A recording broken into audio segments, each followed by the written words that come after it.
Welcome back to the Make or Break shop. I'm Brandon, and this week we're going to be working on a custom speaker that fits right inside the drawer section of a walnut end table. Let's get into it.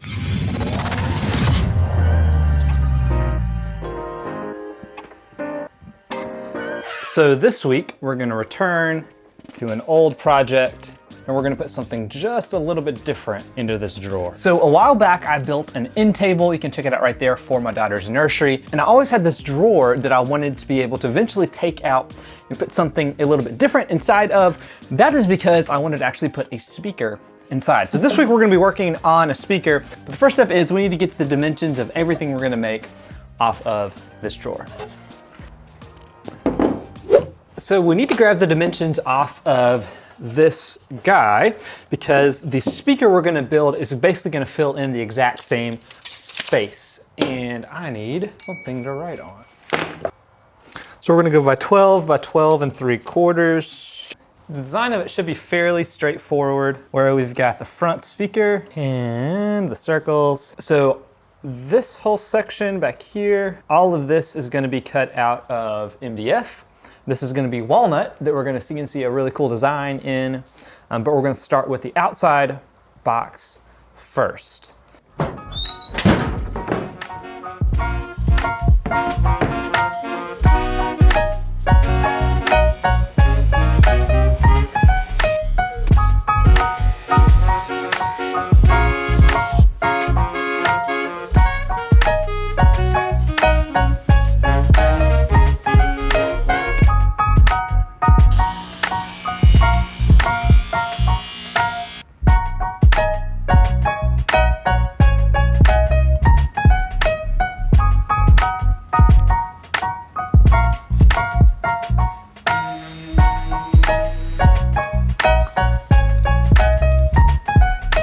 So once we've got the box put together, then we're gonna be working on the front face. This is made out of some leftover 8/4 walnut, or about 2 inches thick walnut, that I wound up planing down and getting it to about 1 inch thickness. So once I had the piece cut out, then I took it to the CNC. This step you absolutely would not have to do. You could get a big Forstner bit on a drill press and then just hog out these big sound holes, and then you're good to go.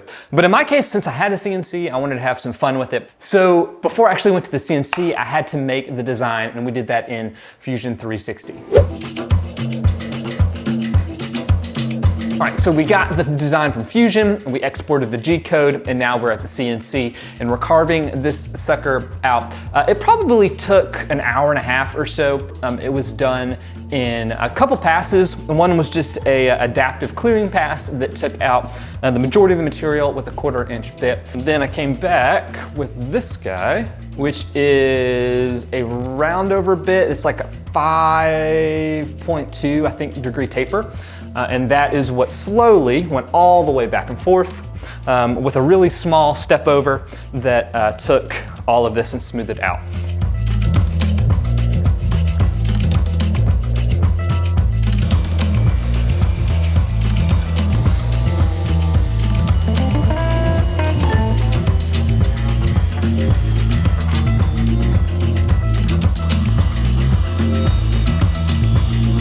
So we just pulled this off of the CNC, and I realized I did not have an easy way to actually have it attach. And so what we're gonna do is just on the table saw, make a rabbet along all of the sides so that it can slide in. And one thing I found because of that in my actual design, so I should have shifted this circle down a little bit further because this actually runs right into the edge, you'll see here in a second. And then the rabbet I should have just made a little bit different so it wouldn't have cut in like that. All this stuff is gonna be hidden, so it shouldn't be that big of a deal. Our next step is we actually need to make a back. So we have the front and the back. And instead of doing the rabbet thing like before, I'm cutting out some MDF strips to glue to the inside. So these are gonna be glued in, and they're basically the distance that this thickness is. And I'm gonna use wood glue, but I'm also gonna put super glue on them just to speed the process up. Now that we've got the box built out of MDF and we've got the front, we need to move to the electronics. And actually before we do that, I need to cut out the back. And again, this was just made out of MDF as well. I'm kind of figuring out where I want stuff to be More than likely, I'm not gonna actually use this as a passive speaker. Let's actually maybe put this on this side, power switch, and then this is going to be the cable to plug in. Actually did this a couple different times. First, I had it just sit directly inside, and just because I don't have a 2-inch bit, I just took this to the CNC and carved this out, but you could do that without a CNC. And then I had a Forstner bit that I was able to hog out some of the material. And so that's when you put the electronics in, you can get it really close to where you just have the little bit coming out to where you're screwing on the power switch as well as the power jack and then the 16-inch audio jack. So the next day I came back and I completely forgot which side is which.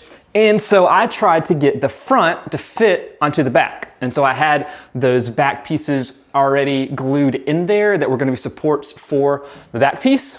But I don't know what I was thinking. And I was like, oh, I need to hog out some material so I can actually make the front with the electronics fit. So we're gonna add this in, but I've got to notch out some areas.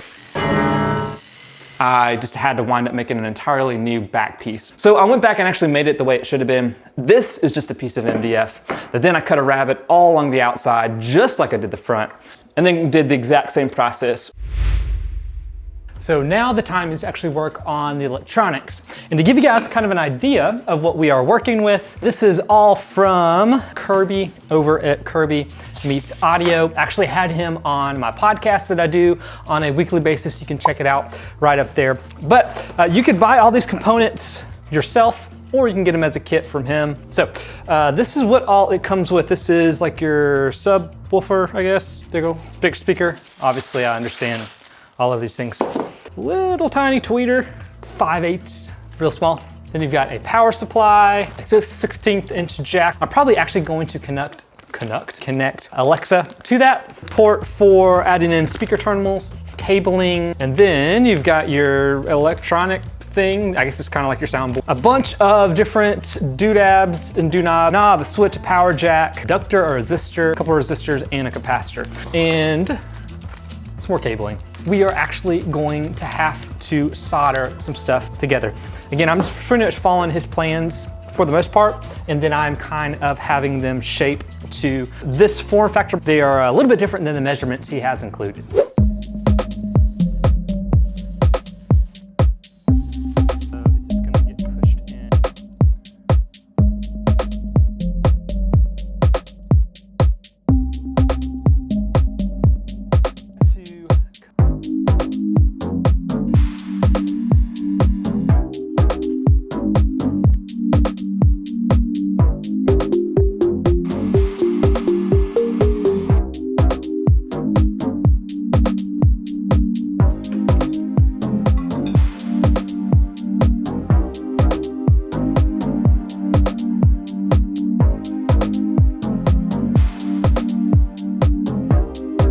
All right, so it looks like I actually soldered something wrong. This is the positive that is coming from the board. This actually needs to go right here so that it goes through the crossover. Right now it's just going directly in. And I think I could just heat the solder up. I'm not really sure how you do this. That didn't work, so I guess I'm just gonna clip it off maybe, and then restrip it.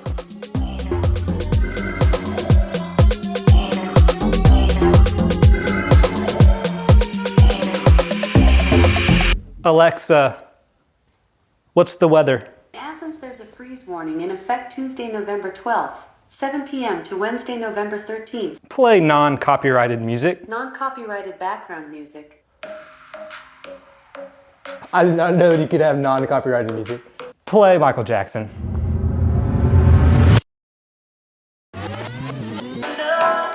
All right, so pretty sure I can't play any of that for you guys.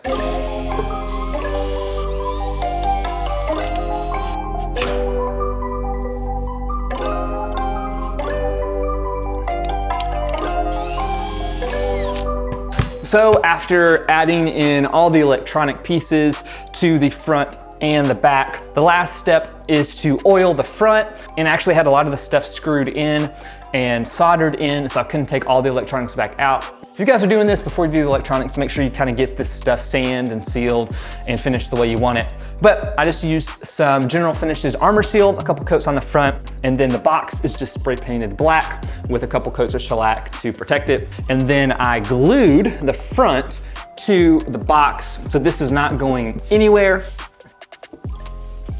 So we got lots of cables. I might go in later and try to clean those up.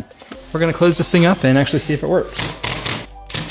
And now that the speaker is pretty much built, it's time to put it in the end table. This end table I built literally about a year ago, and the idea was always that I could take the drawer out and put this inside. And for the most part, it fits pretty well. So one thing that I do need to change up is I need to go back in and add just a little bit of a spacer on the back side of this so that that reveal is about equal. But for now, I can just use a sheet of paper so you can kind of get an idea of what that looks like. Paper towel. So I just put a little bit of a paper towel underneath so that the reveal is about the same. We honestly might not even use this inside of the end table because the drawer is still really, really useful, but it does look pretty cool.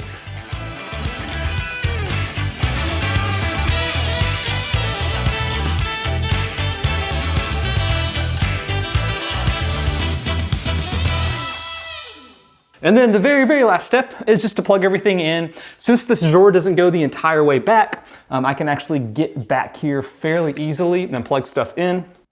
Alexa, play the Make or Break show. WXPN want to enable folk show. Alexa, November 9th, play the Make or Break show podcast. Here's Make or Break show / woodworking, electronics, metalworking, and makers from TuneIn. Welcome back to the Make or Break. Overall, this thing works pretty well. There's a Bluetooth module on the inside that I have not quite figured out how to get working. I'm just trying to connect it to my phone so that it kind of fits the overall feel of this guy. We dived into this build, but if you guys want to know how we built this end table, we're gonna jump into that right now. And if you guys like all of this, make sure and hit that subscribe button. And until next time, go make or break something in your shop. See you guys. Alexa, play Michael Jackson. Shuffling songs by Michael Jackson on Amazon Music. Amazon Music is streaming on another device. Would you like to stream from here instead? No.